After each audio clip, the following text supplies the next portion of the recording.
But I'm a native Californian, which means I have a high tolerance against road rage, but zero tolerance for gluten.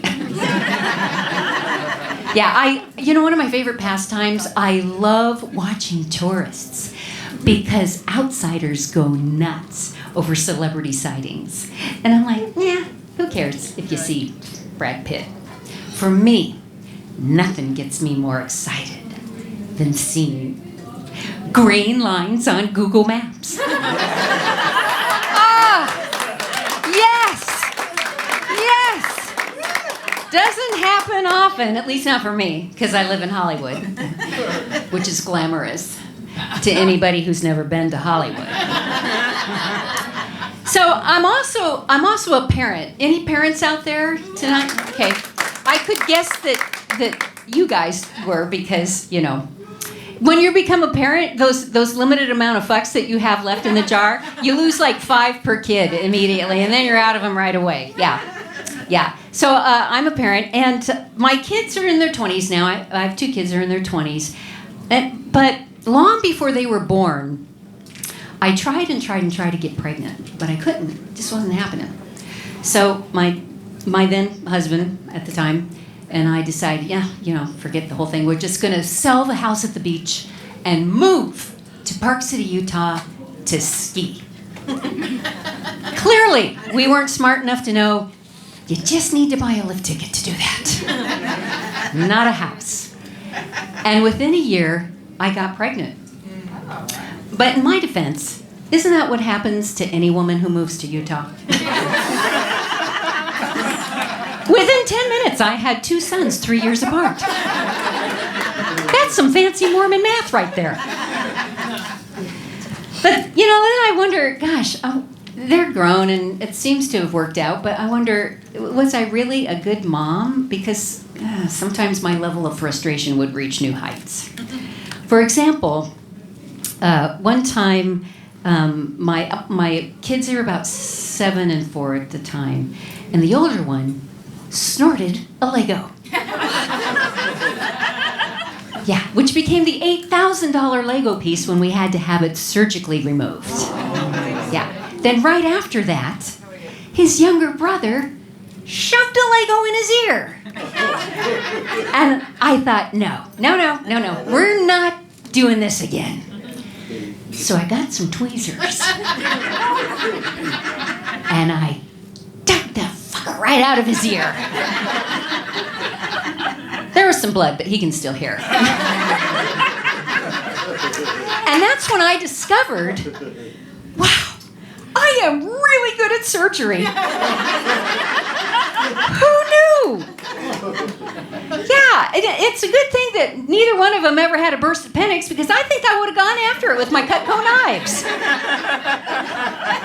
It got to the point where they didn't even want to tell me when, they weren't feeling well. It was like, oh, honey, you don't look so good. Do you want to tell mommy where it hurts? No, we're good. Mom, we're good. My sons grew up to be the only men who don't complain when they get sick. That's my contribution to feminism. Another time, when they were maybe a year older, like 8 and 5, we were coming back from the Caribbean, and we had a layover in the Puerto Rico airport. And my 8-year-old was helping his dad put bags on a conveyor belt, and I had my little guy, my younger son, back with me, and he says, Mom, can I help? And I said, no. You just stay back here with me. And he goes, that's not fair. You never let me do anything. Derek gets to do everything. I never get to do anything. You always let him do everything first. Why don't I get to do anything? Why do you let him do everything first? So I was, no. I couldn't take it anymore. And finally I said, oh my God, because we like him best, okay?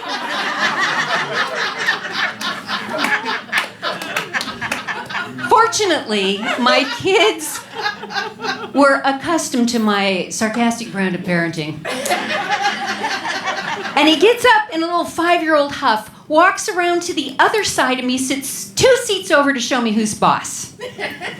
But sitting on the other side of where he had been was this sweet, grandmotherly Puerto Rican woman, glaring at me, horrified.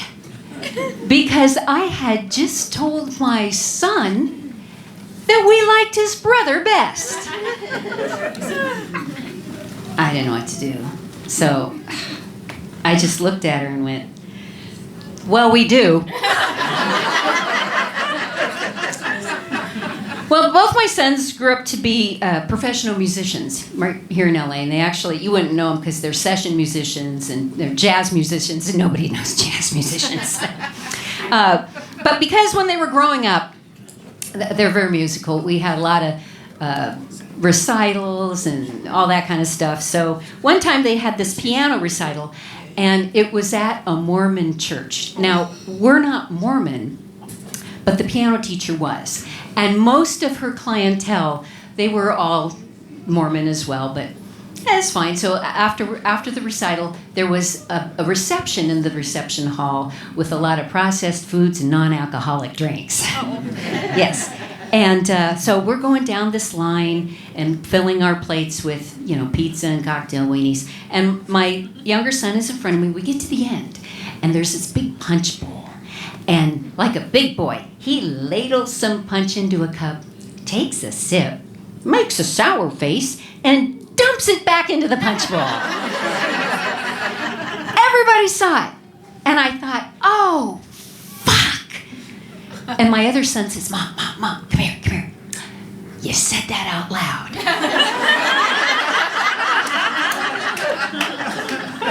So now they're all looking at me like I'm an unfit mother. And I didn't know what to do. And I thought, oh my gosh. I just looked and I went at everybody. He's had all of his shots. Like he's some stray dog that couldn't possibly give him rabies. Oh, afterward I said, to my son after we went home, why did you do that? And he said, oh, Mom, you told us never to waste food. And I said, oh, honey, Hawaiian punch is not food. So, I had, when they got a little older, I was still living in Utah, I had to do something. And so I became a lobbyist for Planned Parenthood in Utah. Yeah, I did it because I found out that they were only teaching abstinence in public schools. And I thought, oh, no. My kids are not growing up thinking the missionary position involves a bicycle and a doorbell. So I eventually got out of there. I got a divorce, moved back to LA where I'm from, moved home. And I don't date much, but I go out a lot. I have a nice social life where I just go to parties, I have fun. And one time I went to this party, and there was this woman there who had the biggest diamond ring I've ever seen. And she said it was from her husband. And I said, oh, that's great. Is he here tonight? And she says, yes, he's right here. Yes, I had him pressed into a diamond. 2+ carats. Isn't he gorgeous? What do you say to that? He was dead first, right?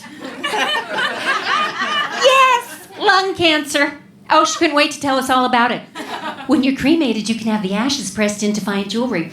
Isn't that the most practical thing you've ever heard? No! It's the weirdest thing I've ever heard. But it's true. I checked. Now when your husband dies, you can have him made into diamond earrings. And for the first time in your marriage, you can say, my husband is a real stud. And he hasn't been this hard since 1992. Woo, that's it for me. I'm Stacy. Thank you so much.